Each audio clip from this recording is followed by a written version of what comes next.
are live. Welcome back, everyone. Happy Woo! New Year. Yeah, happy New Happy Year, New Year. everyone. Welcome back, Zane, from the motherland. Thank you. Thank you. I'm back from a good trip back to the motherland on the farmhouse. But now we're back in action. I will be sharing some interesting wisdom from my trip abroad in the next episode. I see you dodging the questions, bro. Save him for next time, bro. Save him for next time. Yeah, perfect. I mean, welcome everyone. Welcome to today's episode where we will be talking about the growth of one of the most entertaining sports out there, the UFC, and the man, the myth, the legend, the man behind it, Dana White. Let's get it started, boys.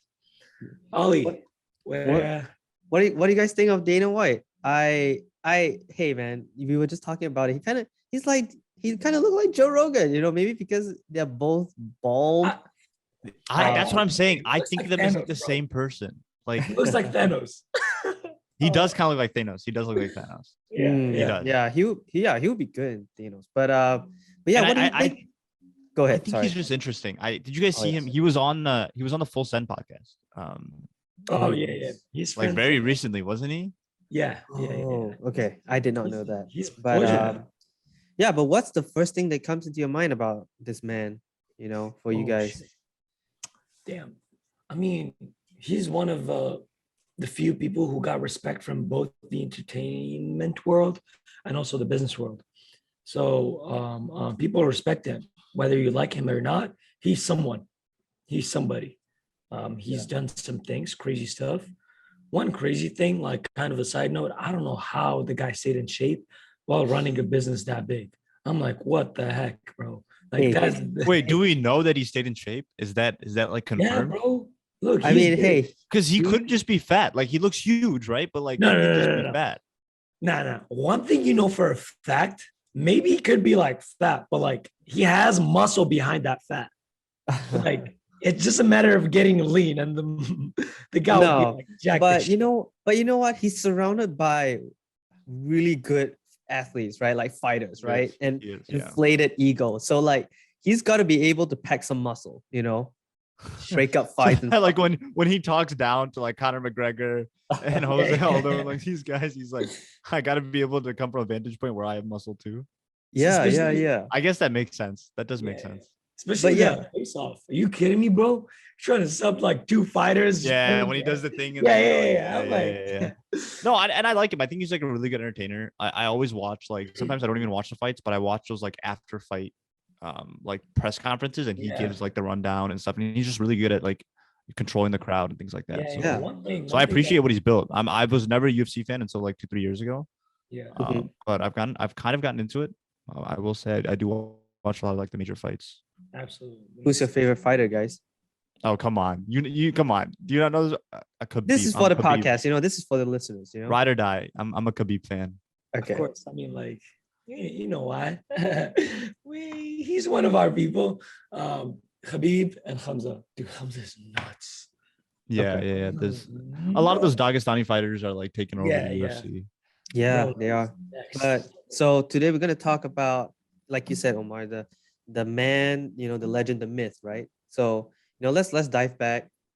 Let's go back to July 28th, 1969. The man was born in Shit, we went Manchester, back Connecticut. on time, bro. Yeah, let's go back in time, and then let's just see It's how. like my dad's time, bro. I know it's a long time, but let's take it back, and then let's see, how he came to be what he is today, and what did he Yeah. do for the UFC. Yeah, let's get started. Let's get started, man. So, man was born July 28th, 1969 in Manchester, Connecticut. Sadly, I don't wish this on anybody, but he grew up in a broken family. His dad was an alcoholic. His mother, it's like probably at that time the sole breadwinner. She was, working most of the time. So he had to learn independence. He had to rely on himself at a very early age, right?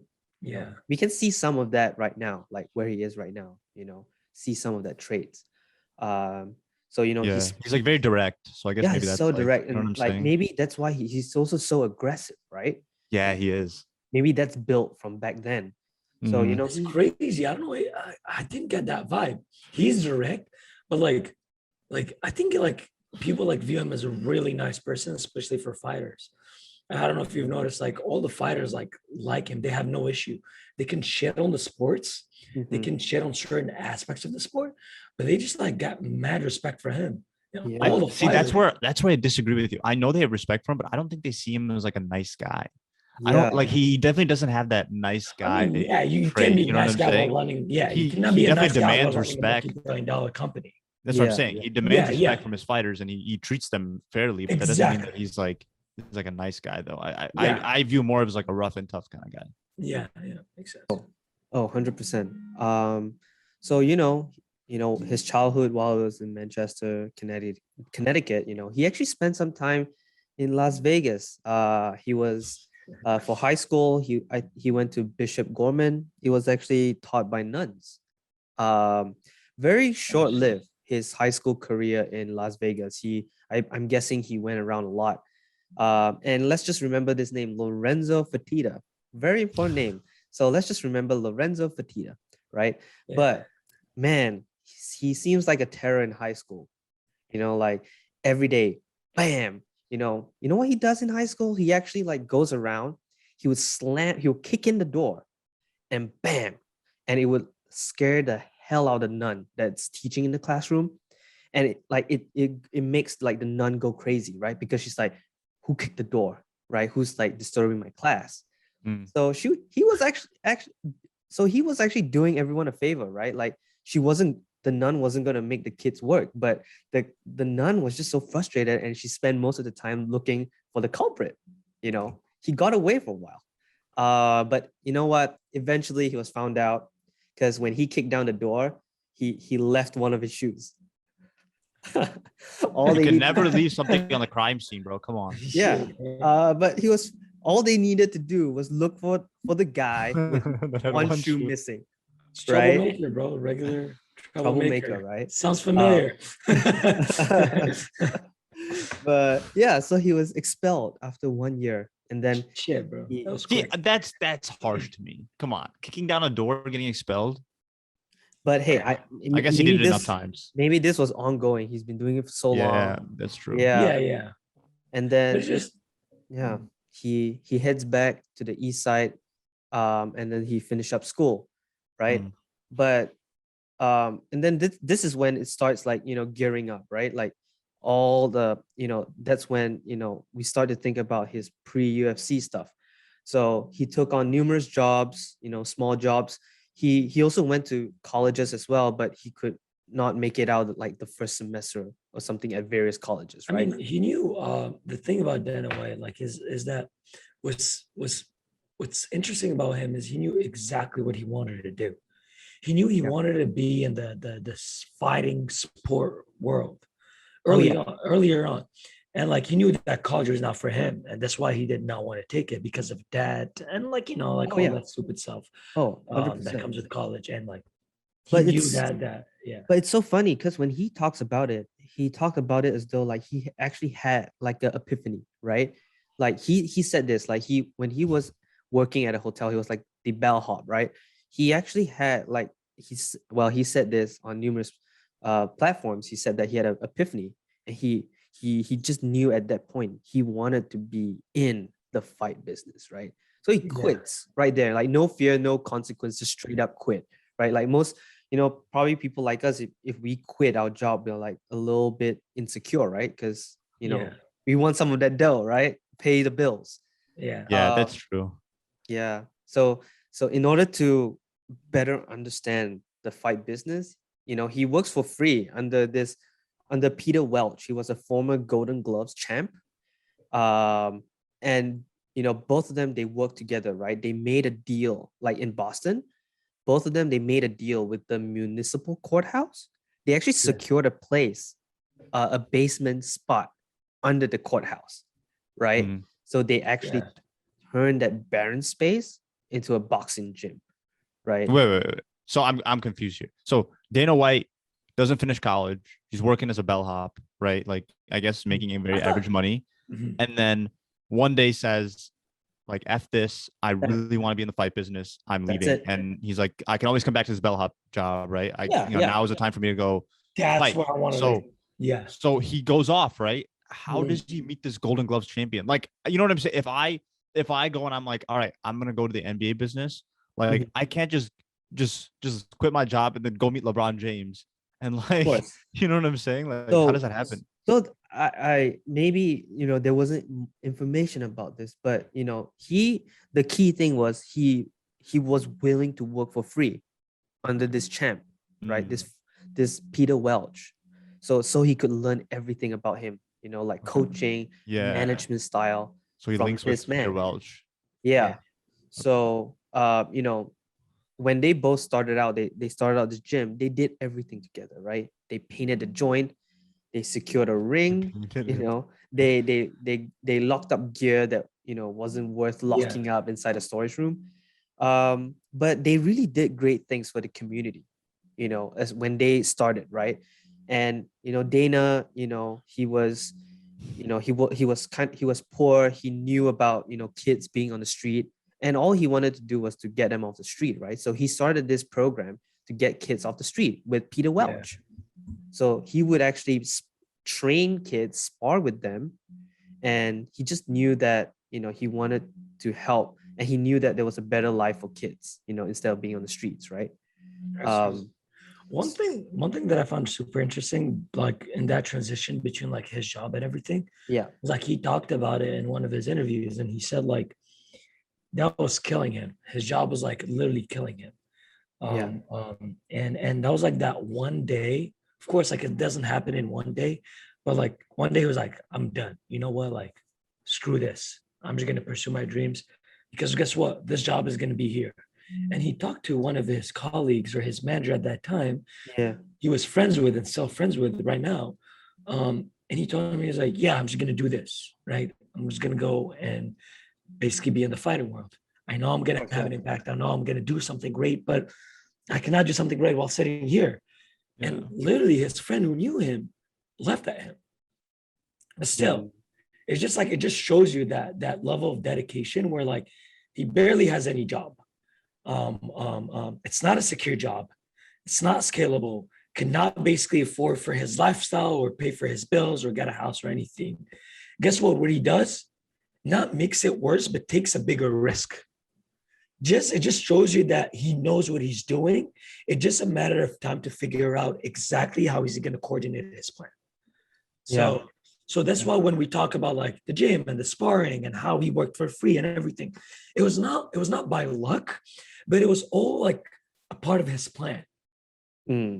Just I don't know. Like I just found that interesting, and I want to highlight. No, that's interesting.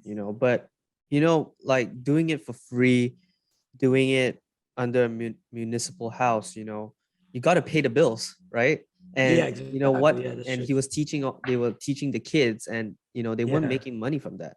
So Dana decides, what, we got to go out, pull in people, we got to pull in clients, right? So they brought in housewives, business people, right? And became their boxing trainers, like literally like their personal trainer, right? Yeah. To the rich people, that's where the money is. Yeah.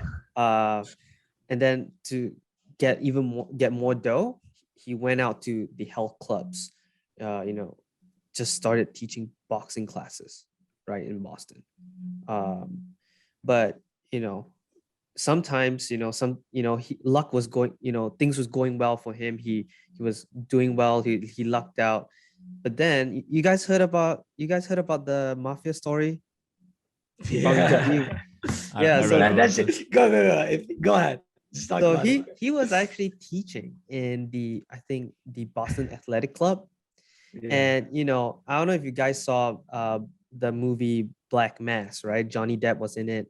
He played the FBI top 10 most wanted guys, Whitey Bulger. He was the head of the gang in Boston, right? The Winter Hill gang. So the gang comes into the club, right? And like Dana step out for a minute, right? He was actually teaching a class, and he was like, I'm teaching a class, and they were like, nope, step out. And he was like, okay, it's a big guys, right? I mean, yeah, if the mafia comes to my door in the middle of my class, I'm gonna step out. I'm gonna listen to what they Yeah. So he comes out, and apparently it was the enforcer of the gang, Kevin Weeks, right? Came out and he was like, "You owe us money," right? But he had no idea how or why he owed them money, so he didn't really care about it that much, right? But then they came, those guys. I don't know, maybe he was on their turf or something like that, and he got to pay that, Yeah. that protection money, that kind of stuff, Yeah. right? So Because they used to like hustle like the stores and stuff, right? And be like, you pay me right. this much in a month and we'll Yeah. protect you, whatever that Yeah, means. it Yeah, could be yeah. that situation, and maybe he Yeah. wasn't aware. So Dana Ollie, was do you like, know how much they asked for the month? I believe it was what, 25,000 or 2,500. 20. Oh, yeah, yeah, At yeah. that time. At that time, it was like it just shows you that it was like nothing. But for him, it Yeah, was everything. He was like, screw it, hell no. yeah. So he's like, he like, what, screw it. I don't really care about it. And then they come like knocking after him, right? They were like, I don't care where you get it from your family or whatever, get us the money. Okay. This is when he's like, you know what? I gotta get the hell out of this place. Buys a ticket, goes back to Las Vegas, where he was expelled from high school. Back to Sin City. Sin Why City. did he head to Vegas? I mean, maybe that's just because that's the most familiar place to go to. Yeah, it could be his most. It could be a familiar place for him. But guess what? Remember the name I told you guys to remember, Lorenzo Fertitta. He bumps Fertitta. into his old pal, and then he becomes his personal trainer, for boxing, and then they just strike up their friendship again, back from the old days. Yeah. If we have to really think about Dana, especially I believe Vegas was, or the mafia was, kind of the turning point for him, because it made him go to Vegas. And then if he didn't go to Vegas, he wouldn't meet Lorenzo Fertitta, right? And then while he's in Vegas, he's got to make some money. So again, he's like so aggressive, right? Like how he met Peter Welch and he was willing to work for free.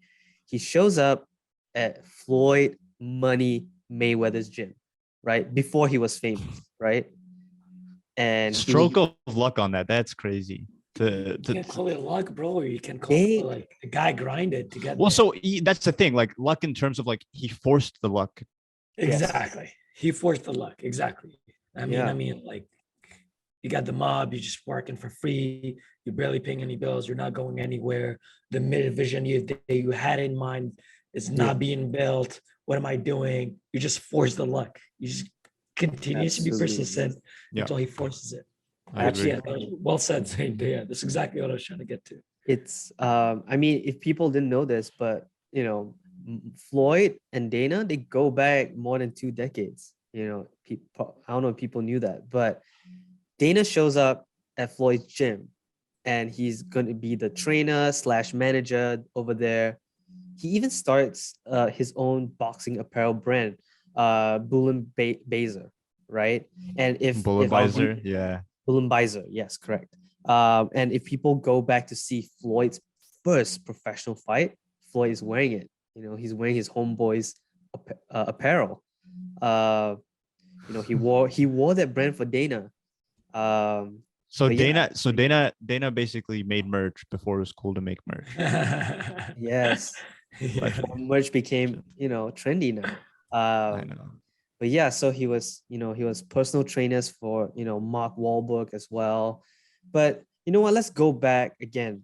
He met Fertitta at a wedding, right? He became his personal trainer. They became good friends, right? And at that time, he was also managing the UFC's early stars, Tito Ortiz. Am I saying it right? Chuck Liddell, right? These were like the OGs. Liddell. Yeah, these were the OGs of UFC, right? He was managing these fighters. But at the same time, he also met Bob Merowitz, right? He was the owner of the parent company of UFC at that time. I'm guessing this was maybe in 2000. Yeah, the early 2000s. Yeah. Yeah, early 2000, right? 2001, something like that. And meeting Bob, he learns that he wants to sell the UFC. So That's yeah. What struck him was not like he wanted to sell it. It was they were not making profit. They were yeah, losing and they were straight up actually, money. I think they were going into Well, that's the reason they bankruptcy. wanted to sell. Yeah, Yeah. yeah, yeah. No, no. Like he was surprised to see how much were they losing a year? 40, what was the number? I forgot. I But don't it know. was like an insane amount of money. And he knew, he was like, you guys are doing something wrong. Yeah, yeah. But I mean, He smelled the money, bro. He was like, where's the money? hey, I mean for Bob, maybe he was just looking for a way out, and finally Yeah. someone came sniffing, right? And he's like, you know Yeah. what, Yeah. do it. But we gotta like look back at what the UFC was, right? Like before the sale, pre Dana White, what was it like under Bob Meyrowitz, right? Like literally, like if you go back and look at what the UFC was back then in the 90s, it was like a scene out of Karate Kid, right? Like Yeah. you're Yeah. right, It's true. It's like true. you're pitting one martial arts style to another in a ring, or yeah, in an arena, right? Literally no rules. The tagline was, there are no rules, no Yeah. rules. Like you could headbutt, you could pull hair, you could strike the groin, fish hook. Like now it's illegal now, right? You can't do that. But Yeah. Yeah. back Yeah. then you could do those, you could get away with those. And that and all those stuff, it's a huge turnoff for networks, for cable, because there was like a lack of regulation on that end. Yeah, and he fixed those. It's interesting to see that because I remember watching. I remember like I watched the UFC like way before Dan. I was there like randomly on TV, randomly, and I was like, I'm like, what is this disgusting thing? People Yeah. like getting in a cage and like killing each other. Like who would watch that? Then later on, like 2008, I don't know, something like that. Watched another fight. I'm like, oh shit, I can see why people would like this. 2016, things have completely changed. Yeah. Yeah. Yeah. So so that's pre Dana White. That is UFC. And let's talk about the purchase, Zane. What Yeah. about the purchase? So it's just very interesting the way that this all kind of boils together and the way it comes together for Dana and what he does to take advantage of it, right? Because it's just the right opportunity always presents itself, but Yeah. there are certain people who take action with it and they're the ones who are rewarded most. So, right, he's like Ollie said, right? He's like managing, he's promoting fights, he's managing different fighters. And so at this time, he was managing 3 or 4 fighters, including Chuck Liddell in the UFC. And because of that whole like there are no rules, the UFC was like losing access to commissions. So like the Nevada State Athletic Commission was like, you can't fight here anymore because this is just like brutal. So Yeah. they ended up fighting in like Iowa and Mississippi, and like you know what I'm saying? Like pay-per-views were going down the drain. So Bob was like, all right, I need to offload this. I'm losing too much money. The Fertitta brothers at this point in time, and obviously Dana being a master relationship builder, was great pals with them, and they were heads of a casino company based in Vegas, and so they had a pretty big war chest behind them, from this casino company that their dads had built, and so Dana White comes to the Fertitta brothers, and they were also big, fans of the fight business, and so he was like, we have to buy this. It's $2 million. And at that point, like in hindsight, we're like, oh my God, it's a steal, absolute They steal. bought If you it. look at that point in time, like that was a very risky buy. $2 You're talking million. about a company that's draining millions, a company that is not even allowed to fight in the major markets. But it's one of the only fight businesses out there. So Dana was like, I want to buy this. And right. And there's interviews that like people around him who would say that like he would go to these events and he's like, oh, if you could do this, then you can make this much more money. Or if you could do this, you could attract this many more people. Right. So he was already in that mindset of like, I can grow this to something real. Wow. Yeah. Yeah. No, that's crazy. I mean, hey, if you think back now, like if we are where we are right now, 2 million, and what it's worth right now. I know. It's insane. And we'll see what the Fertitta brothers end up selling it for. And it's just a mind-boggling amount. It is their greatest investment ever. And they have Dana White to thank for that. It's a guess coming from a pro too. Like it was not a guess when he wanted to buy UFC, he knew exactly what to do. Yeah. And he even said it. He was like, I knew that if I got you to watch one fight, I got you. You're hooked. Yeah. I got you. I know you're going to be coming back. I know. And it worked. It worked personally for me. It worked for all the people that I know that watch UFC. Not all people, but like majority of my friends that watch UFC. It was one main entertaining event. What happens off camera, the not the drum, but the fight, the whatever, the going back and forth between fighters and everything. He knew exactly what would be the action items. As soon as I buy it, that's what I will do. And you can see, like, even in his strategy, he jumped on immediately and start changing stuff. Yeah. So right. So Dana White convinces the Fertitta brothers. They're like, all right, you know what? Let's do this. We can really turn this organization around. So they ended up buying it for about $2.2 million, $2.1 million, something like that. They created a parent company called Zuffa Inc. They bought it in 2001, right? Yeah. So this is in 2001. And for the first 2 or 3 years, they probably hated Dana White. They were like, what did you get us into? This is not giving us the returns that we thought. Because Dana tried hard, right? So he set up all these fights, UFC 32, UFC 33, all the way up to UFC 39. Each one of these fights lost money. Each one of these fights was losing viewership as they went on. And they had spent anywhere between, I think, 30 and 40 million pumping into the organization. This is just paying for venues, paying for flights, paying the state taxes, just things like that, right? There are so many costs associated with running a fight business that they were like, we're ready to just give up on this. Like, you know, let's just go back to doing what we know. Let's go back to running casinos.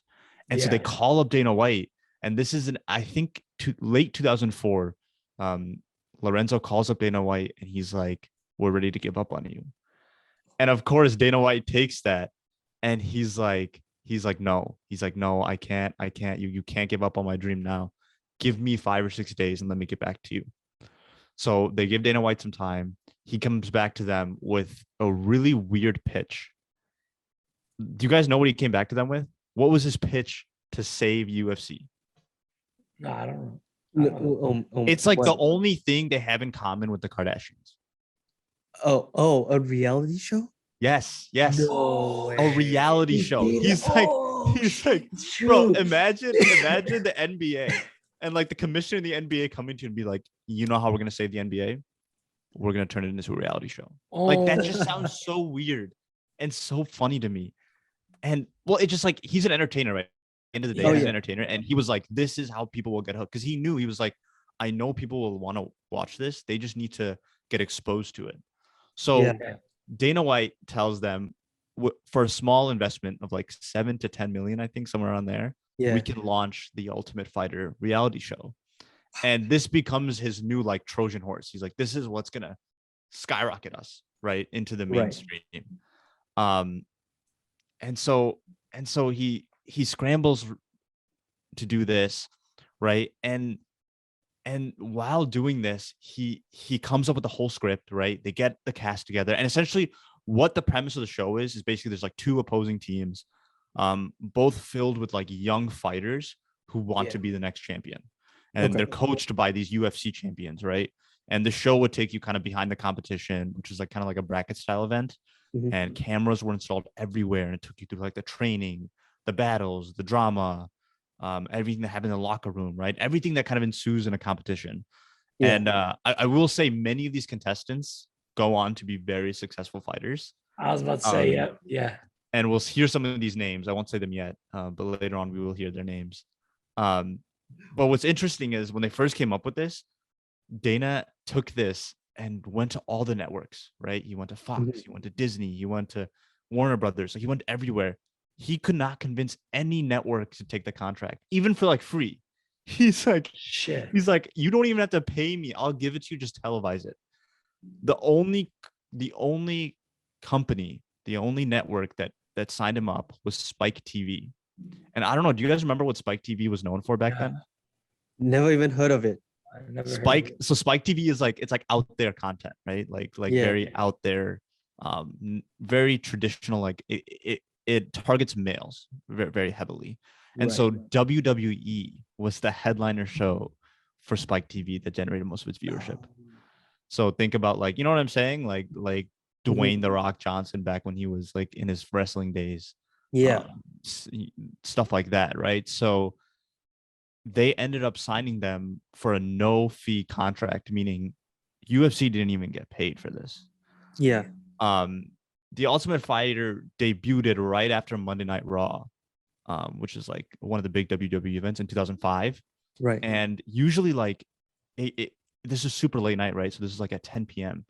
And at this point in the night, usually, like, a lot of people just turn off. Like, they don't even watch the next show.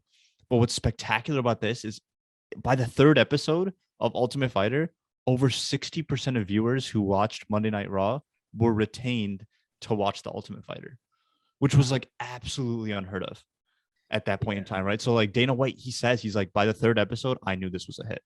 I knew the risk paid off. So That's insane. it's just crazy, right? It's an instant success. Millions are watching. Yeah. And the first season, by the end of it, puts not just like UFC, but MMA as like a sport on the map. Everyone's like suddenly really interested in this. And Dana White was by far at the front and center of it. He was the host. He was like, you know, the Bachelor host. He's like the Bachelor host of this show, right? So he's running the whole thing day to day. He's like a very like Vince McMahon style persona where he's like kind of getting it into it with the fighters, you know, egging them on. Like, you know what I'm saying? He knows how to entertain a crowd, right? That's what he's there for. So that's the role he plays. So Ultimate Fighter ends up being a huge success. Millions watch it. And he knew, he's like, I don't give a shit if Spike TV doesn't re-sign us because I know someone will. This puts UFC on the map. They're like, all right, now we have people who are interested. Now came the hard part, arguably, of how do we take advantage of that? So with the success of Ultimate Fighter, a bunch of these amateurs are put in the ring. But what it really does is it's like a drug, right? It got people hooked to UFC. So now it was almost like an advertisement, because that's not the real fights, right? The real fights are the coaches in that show who are actually fighting in the exhibition matches. So afterwards, you know, a lot of the mentors in that show became celebrities. So like you think of Randy Couture, Chuck Liddell, Tito Ortiz, Michael Shamrock, like these guys became household names in the sports world. And they were the first to do that, to come from fighting, not boxing. I'm talking about actual MMA fighting, right? So the first event after the show was UFC 52, and it tripled the number of pay-per-views that was the record before it, which was UFC 40. It got 300,000 people to buy pay-per-views. And this was in 2005. 2005 is a long time ago. If you guys think about it, the internet was still kind of in its infancy. And so stuff like this wasn't really popular. And the fact that they broke 300,000 in pay-per-views was huge. And obviously it was a big headline fight because Chuck Liddell fought Randy Couture. And they ended up having like a trilogy of fights. Their rematch brought in like 450,000 pay-per-views. Ortiz and Shamrock fought each other, and that brought in like 775,000 views. So like they are really starting to accelerate their growth. They're like, all right, now that we got the people in, let's keep the fights coming. So we're in like 2006, right? They have 3 or 4 really successful fights under their belt. The UFC is growing faster than like NASCAR is declining. So like these guys are actually on like a rocket ship, right? If you think of crypto between 2018 and 2020, that's UFC in 2006. One thing that I found like interesting when like I was like reading about the story was that he basically lost $40 million of his friends' money pocket. Yes. And he was like saying it, talking about it one day. And I remember watching it, and he said, yo, if you lose your money, it's something. But once you lose one of your best friend's money, it's in another level. And his friend called him, of course. And he was like, yo, I want to sell it. And Dana tried to convince him before like the pitch, right? And he was like, okay. And he was like, there's no way out. Like, I want to sell it. I don't care what you have to say. Yeah. Then at the next day, make some calls, try to find interested buyers and everything. He gets like, I think, a buyer for like $6 million, right? Then he calls his friend. He's like, yo, they have a buyer for like six, I think 6 or 3 or 7, something like that. But the six is 100. He had 2 interested buyers. 6 was definitely a number there. And he was like, and his friend was like, okay, let me think about it. I hangs up the phone, calls him, I think after a couple of days or the next day. He's like, yo, Dana, fuck it, we're going on. I'm down $40 million. What's the worst that can happen? And you lose another Dana 6, continues 7. in his journey, and he had the amazing idea of pitching the reality show, and that was really smart. That was really smart, because what sells a fight, majority of the time, what sells a fight is not the fighters, but mainly the drama that happens in between. We've seen it with a lot of different fighters, whether it's religion, whether it's country, whether it's politics, whatever it is, it sells the fight. And guess what can build that? Reality shows. That's an amazing point that you just brought up. And so I do want to talk about one really good thing that came out from between 2001 2005, right? From what we've painted so far, it's just a really dark time, right? They're losing money, and then 2005 Ultimate Fighter comes out, and everything goes well, right? In between them, there was one fight in which they made a lot of money, and that was UFC 40. And Omar, I love the point you made, and that is what gets popularized this fight. This fight was between Ken Shamrock and Tito Ortiz, and Shamrock was like a scary dude, bro. If you see pictures of him, he's scary. He was a bare knuckle boxer, so he was like, he didn't even wear gloves and box. So he and that too, like, he talked a lot of shit, like way even more than Muhammad Ali. It's kind of like how modern day Conor McGregor talks. Like, he was always a big shit talker. So what Dana White did was he set up these pre-fight interviews, and it was aired on ESPN. It was aired on USA Today. That fight really popularized in the UFC, in the MMA at least, the whole pre-fight hysteria.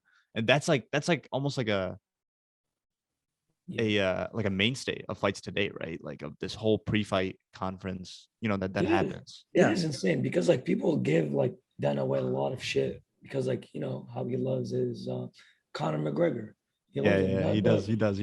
Yeah, he sells those like pay-per-views, and he gets a lot of people to watch, and that's what really matters. You can see with the Paul brothers, you can see with some of the boxing fights, they look for an opponent that can sell the fight. They would care less of who is talented, who would win. Of course, some of the fighters do care about it, but like Conor, when he was getting smashed by Khabib, he was like saying, it's a business. It's just a business. It's just a business. And that's where they look. They want people who can sell those, who can entertain the fight and sell it. And they've basically, these are the people that end up being famous. And that Dana White love, because in terms of talented people, talented fighters, there's a lot of them out there. There's probably talented fighters more than Conor, more than we know, more than we've ever imagined. And he's still discovering them, but he wants people that can sell the fight, because marketing and investing. Sorry to cut you off. Last thing. Oh, no, go. Sorry. Marketing and like investing and dropping a lot of money in like Facebook, Instagram ads, Google ads, all of those, like, can get you only far. But to get someone to pay a couple $100 to watch a fight at 1 a.m. on a Saturday night, you can't. Only few people. So that's why it's a drama as a fighter that sell the fight. Yep, I agree. And he knew how to do that, right? Like, he was the one who kind of pioneered that. Well, I mean, if you go back, I feel like Muhammad Ali was probably the first one that was able to combine reality and fights, right? But we haven't seen that in a long time. And then Dana, came next, and he was able to combine Hollywood and a sport, Sure. I got to give it to him. He knew how to do that. He knew what he was doing. And so you have to give him. Okay, but honestly, just as good as what Dana was doing, we do have to give the Fertitta brothers a lot of credit too.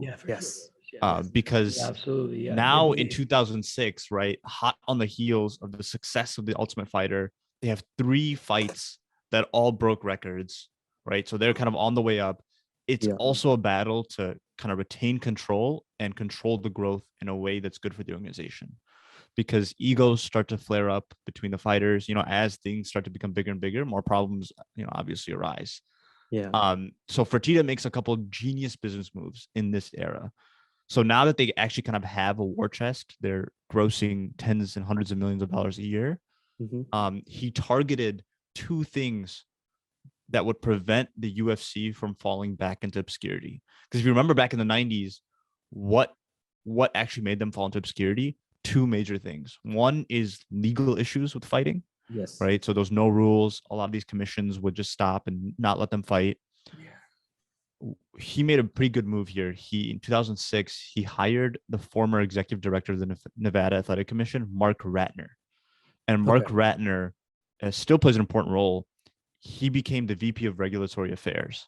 So his job was to do whatever it takes to make sure that the UFC stayed in the good graces of legal bodies in and outside of the US. Because if you look at it, the UFC never ran into trouble with the Athletic Commission in terms of actual like pulling their license to fight since they bought it in 2001. Yeah. So it was his job to make sure to do that. And one of the most important hires they made. And Fertitta will say this in interviews that talent acquisition was very important in keeping the organization legit. Yeah. The second major thing he did was he went down and bought out all of the competitors. So there were a few competitors that did threaten the UFC. Like he did the most baller thing ever and just went to them and said, "I'll buy you out. Just name me the price." Like that's literally like the most, like, you know what I'm saying? So in 2006, he bought out the WEC, and I forgot what it stands for. I think it's the World Exhibition Championship or something. Okay. But it was a Canadian-based cage fighting group, and a lot of these stars from today. So you think about Anthony Pettis, you think about Jose Aldo. Some of these big stars today came out of WEC. And if you guys find the name, it's a World Extreme Cage Fighting. Yeah, that's what it was. World Extreme Cage Fighting. Yes. Yeah. So he bought that out in late 2006. And then early 2007, the US wasn't the only place that MMA was huge. Japan had this Japanese-based company called Pride National Fighting Championship, and they started getting a lot of popularity.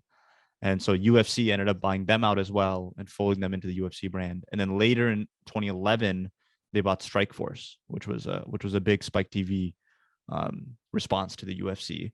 So, and all of these, when they bought them, they were like, "Oh, we'll keep them separate." And then like within a year, everyone just got absorbed into UFC contracts. So I was like, what? But those are baller moves. Yeah. That takes some balls, because they had cash, but they didn't have the cash to buy out 3 competitors pretty much at the same time. Was it okay? Yeah, I was about to say I have like one question and one commentary. I'll start with the question. What was like the period length between those acquisitions? So the first one they bought in late 2006, and that was the cage fighting league. And then the second one was early 2007. So only a few months later, they bought the Japanese-based company called Pride. Interesting. And then later in 2011, they bought Strikeforce. Yeah, I don't know how they got that cash. I don't know how they got. That's what I'm saying. I don't know either. And since it was a private company at the time, yeah, that was before there are no records records and like those private equity. Oh, that is far before. Far before. I don't know how they did it. That's interesting. But the other thing I was about to say also is like then I was laying down the work for meeting with the athletic commissions. Mm-hmm. The one in New York, the one in Nevada, the one in Nevada give him a lot of our time, and like, of course, and California, and like literally going to random states and meeting with these commission judges. Yeah. And he laid down the work, and he knew that was like the only objection, one of the biggest risks. Mm-hmm. And what he did was like just meeting them and talking to them. Literally, that was a nonstop, and that's what he said was one of the main reason UFC is where it's at today. Yeah, I mean, he had to open up the market, right? Because exactly, illegal in several states back then. So absolutely, he built a relationship, how to expand the audience, addressing their concern, worked around it, come up with the rules with the stuff they were opposed to, and props. It took some time. It took a lot of time, and he even said it was like a super stressful process. but you just have to work around it. They liked what he was bringing, and he also listened to them in terms of the rules he added. As you said, the UFC did not have any rules. You freaking die and nothing would happen, and that's exactly what Yes, he sir. did. Yes, sir. Okay, so this is all good stuff. Absolutely. At this point in time, there's a few very life-altering events, right, for the UFC. First was, Dana White and Fertitta Brothers buying it out. Then it was UFC 40, and then it was the Ultimate Fighter competition. Now the next one is UFC 100. So ESPN never gave UFC the time of the day. They were like, you guys are wild animals. They compared them to savages.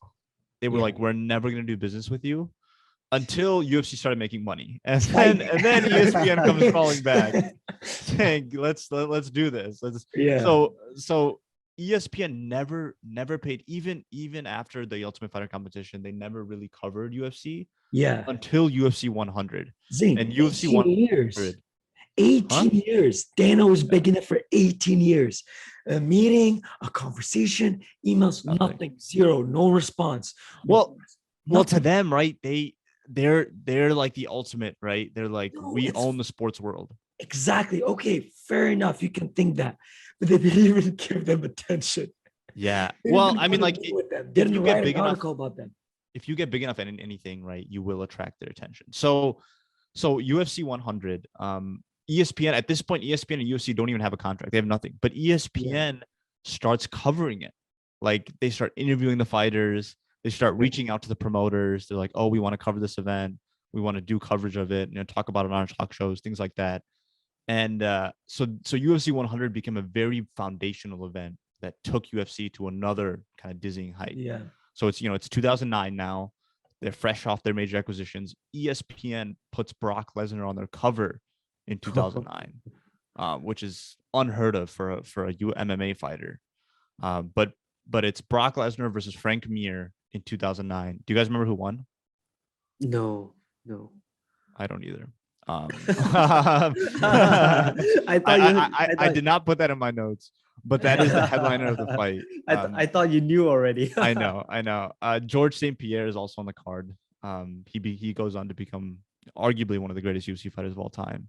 But remember when I was talking about how many pay-per-views they were bringing in, and they brought in 300,000 in that one fight, and that used to be big back in 2005. This fight brought in 1.6 million pay-per-views.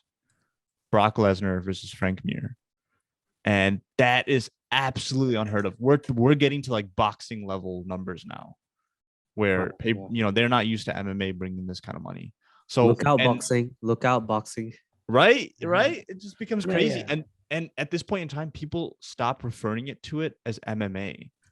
People just start saying UFC. Yeah. So it's really weird to me, because it's like saying, instead of like basketball, it's like saying I play the NBA. Yeah. Like, you know what I'm saying? Like, I play NBA. That's a good way. That's true. You know what I'm saying? Like, that's what it is, because UFC is not the sport. UFC is the league. But people's like, oh, I'm really into UFC. No, you're not into UFC. You're into MMA. Yeah. But I don't know. Some of the pros that you meet, they said like, I'm into MMA. I'm into MMA fighting. I don't know. But it's almost the same as like, you don't go out and buy like a plaster, right? You go out and say like, I'm buying a Band-Aid.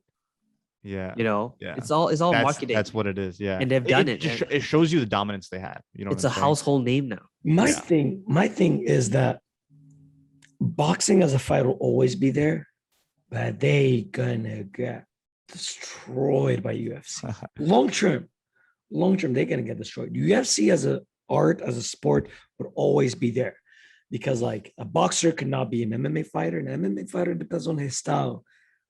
Could be a boxer, depends. But I will say, with Dana and everything, I mean, I watch, I watch a little bit more boxing than UFC, but it just seems like Dana, he gives people what they want to see.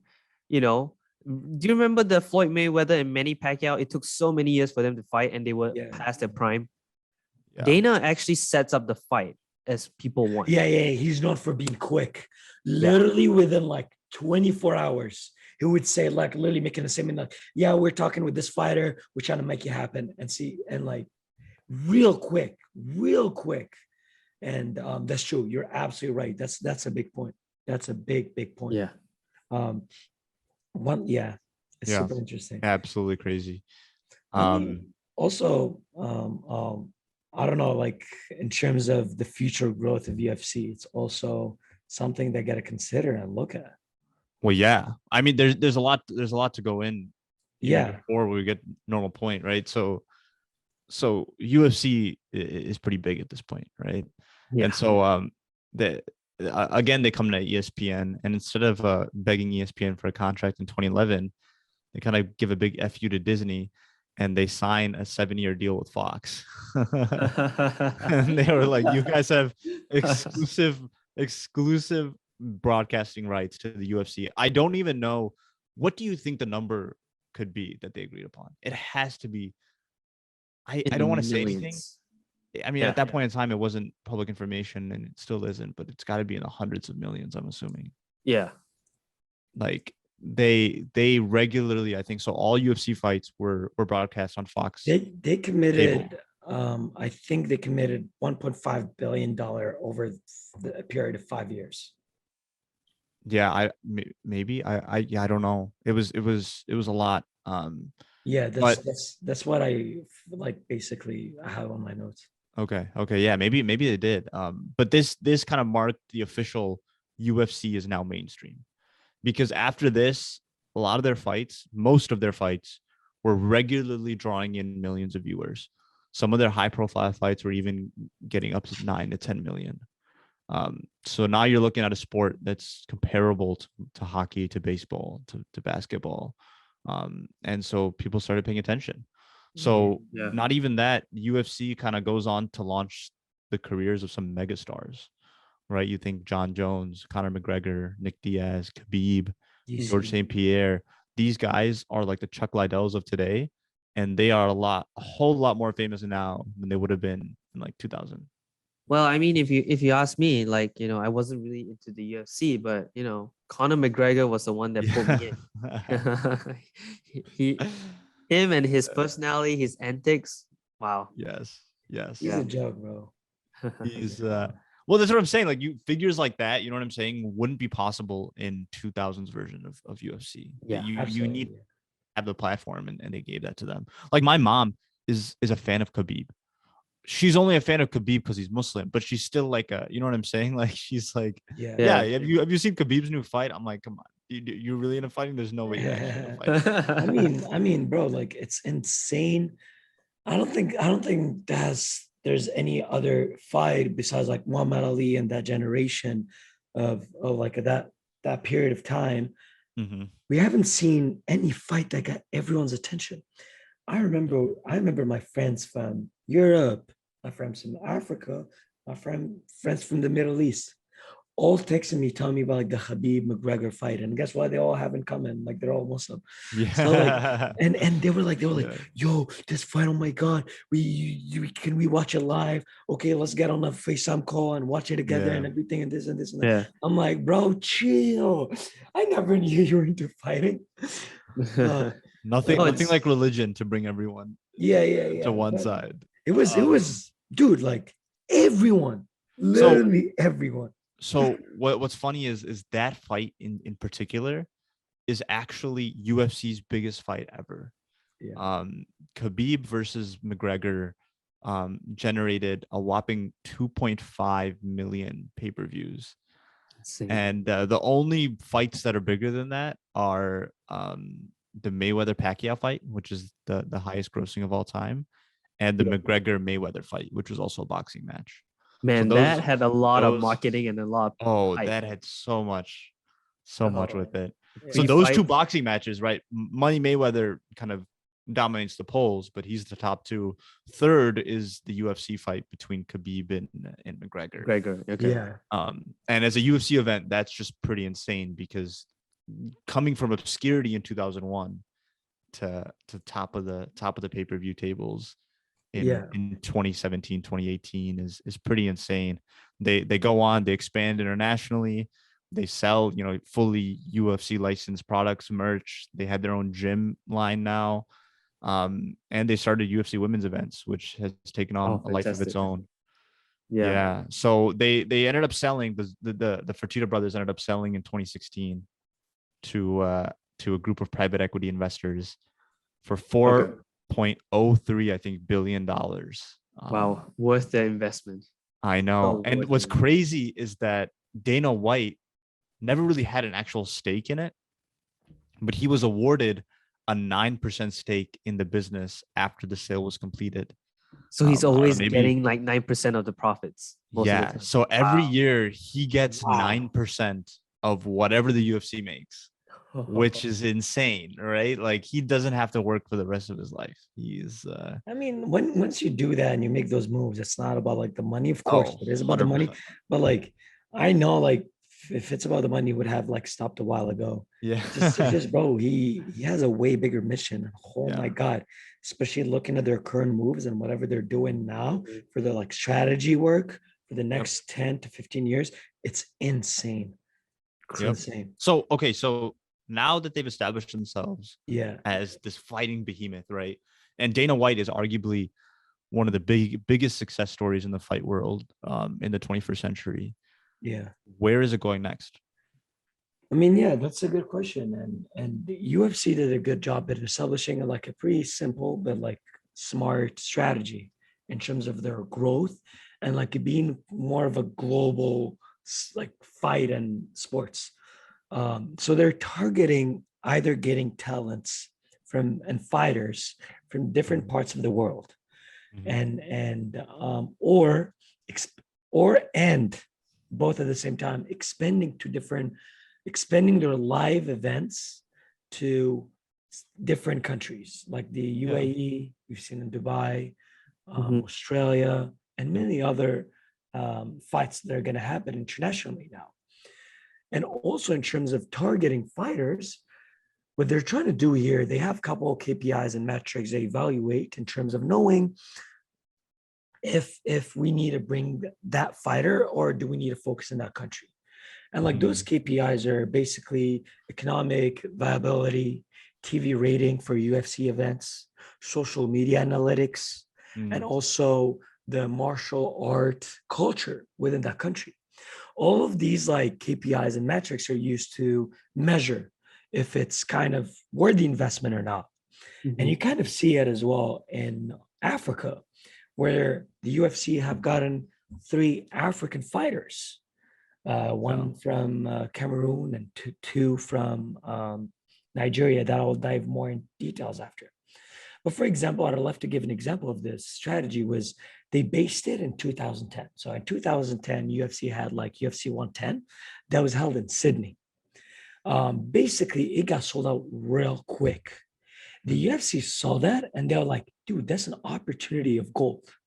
So since then, every year they return to Australia until Mhm. 2000 until COVID hit. And basically their last event before COVID was in 2009 was like UFC 243, which was between Israel Asandea and White Taker. And of Israel course, Adesanya. yeah, and Israel won, and it was held in Australia as well. So you kind of see in 2010 they saw that and they were like, oh my god, they did not know it's going to happen that quick, but Yeah. they double bet on it. Yeah. And we see that now in Dubai. Some of their UFC fights during COVID were done in Dubai just to test things, see what's going to happen. Yeah. And now they know it and they confirmed it in terms of that's where they're going to be establishing and that's what they're going to be doing. And also, the UFC has also targeted several regions for potential growth, including France, um, um, and also Mexico, China Yeah. as well. And they Yeah. all know that certain markets are different from others. With that being said, there are certain limitations, and some countries will take longer than others. For example, is China here? China, where the COO of the UFC has said that China went from like a sort of a top 20 market to a top 5 market for the UFC using Wow. all the metrics that I mentioned on top, and using the metrics there, they're trying to keep track of everything. And what they've done is they collaborated and they work with the Chinese government, and they opened a UFC Performance Institute in Shanghai. That is 93,000 square foot. It's a 93,000 square foot facility that will serve for motion training hub to develop and support like the next generation of fighters and MMA fighters. And bear in mind that this facility is 3 times bigger than the one they have in Nevada. In Vegas. I'm not surprised. Yeah. and it just shows you that they're building it, they're taking it step by step. And they're also introducing Chinese fighter. What is that? There's, I forgot her name. Oh my God. There's like this Chinese. It's a women's fighter. Yeah, she's a women's fighter. She's a women's fighter. And they know that for them to get the country involved and get basically the Chinese people interested in UFC and MMA is from getting one of their champions. And now they have a reason to root for their countries, and they have a reason to basically have interest and develop interest in the UFC. And then they've done the same thing with now, they're moving same thing with like Africa, where they got Francis Ngannou and Kamaru Usman. So like, and other like Nigerians and Camerooni players. For example, like Francis has never heard of UFC before 2012. Nothing. Until like 2012, he left Cameroon and he was exposed to UFC and MMA and all of that. So it just comes to show you that their strategy is pretty simple. It's pretty complex because every country is different from other politic reasons and all of that issues they need to avoid and basically overpass. And so now that they're here, and it's crazy because at least now they have a foundation, right, for this strategy. And they have a huge following here in the US. One thing I do want to bring up before we wrap it up is Dana White is not perfect as anyone is. No one claimed. So there are a few gripes that a lot of people have against him. In ways that he grew the business. One big thing is the amount of drugs that fighters used, especially early on in 2007, 2008. Some of the biggest fighters in the sport regularly tested, poorly for drugs. They tested positive for all kinds of different testosterone drugs and dopamine drugs that they were using. Dana White did end up waging some kind of war, I think, and trying to clamp down on this, but a lot of people blame him just because of the lax rules that were in place for a very long time, allowing fighters to do this. There was a couple other things where the contracts that he awards to fighters are very unfair, and they're not growing with the growth of the UFC, right? So the UFC is growing very quickly, but the contracts a lot of these basic fighters are getting are very, very minimum, where like even the fighters on your main cards are getting maybe $15,000-$20,000 per fight. That's crazy. I mean, which is not fair in my mind. Yeah, I mean, like just one boxing match alone can get you like fetch you $1 million, right? Oh yeah, generational wealth. Right. Yeah, and I think I saw that Jake Paul's letter to Dana White.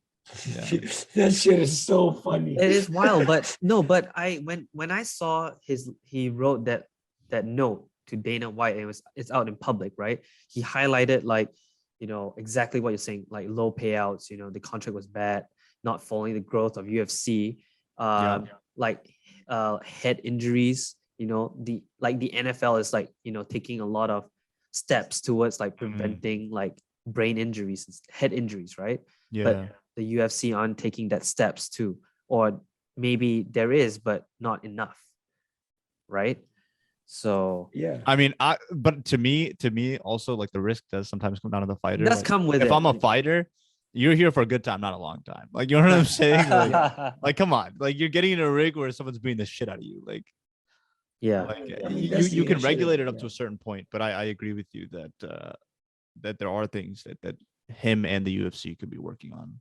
Yeah, exactly. These are room for improvement, and whether, I mean, some of the things are tolerable and some of the other things are intolerable. I Tolerate that. yeah, I agree. And right now, it's so weird because UFC is doing so well and boxing is on a decline. Yeah. But it's kind of weird now that they are both mixing it up. You know, we are seeing Conor McGregor and Floyd, right? We Mhm. see Jake Paul and what's that guy's name? Tyrone Woodley, and he Tyron knocked out the Woodley. other guy. I don't know, he Yeah. knocked out a bunch of people from the UFC, MMA. But wow, just a lot of like, I don't know. To me, it feels like it's tainting a little bit of the Yeah. sport, the purity of the sport. Yeah. But hey, if it gets pay-per-views, you know. Well, that's the thing. It's the trade-off when it comes to celebrities and these mix-over events, like crossover events. Like, Yeah. if they're gonna make the money, like they're gonna make. And honestly, to me, it doesn't make sense either because I've watched a lot of these celebrity events, right? Like I watched Logan Paul and Mayweather. Yeah. I did not enjoy that event. Like it was not fun. I don't even know why I watched it. I watched it just because everyone else was watching it. You know what I'm saying? So to me, it's like the entertainment factor is there up to a point. Like, Yeah. you know, if you saw that Mike Tyson exhibition fight too, like I didn't really enjoy that much. Yeah. Yeah, it's a comeback, but it wasn't really what I wanted to see. That one was painful to watch. It's like two legends. Like I'm like, Yeah, bro, in their you're gonna- 50s yeah, and 60s. exactly. Like, I don't know. I really do enjoy watching, you know, actual fighters kind of, you know what I'm saying? Like, Fight. you know, the best in their own sport, taking Yeah. like going at it with each other, you know. Yeah. Yeah. But we'll see. You know what? I enjoy this Dana White story. It's very inspirational, you know. Mhm. And yeah, no, it's great. I really enjoyed it.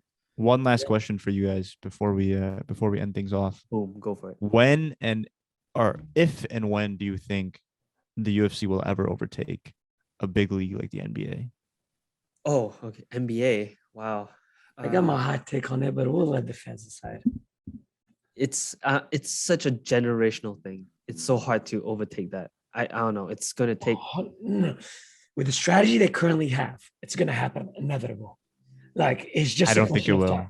I don't think it will never will. It's I don't such think a it will. you know, would. basketball. What do you mean? If they get fighters, international fighters, they have a Moroccan fighter, they have a Nigerian fighter, a Camerooni. They need to get more Asian fighters. If they can get fighters from different but from different you're parts of the world. also underestimating the reach of the NBA. Okay, Because the NBA, yeah, the UFC is also in it's China, only but big in you know what's America and in China. That's it. no, the NBA And is other, I'm talking mainly. Yeah. Mainly. But I would disagree. I think the NBA would always reign supreme over something like the UFC.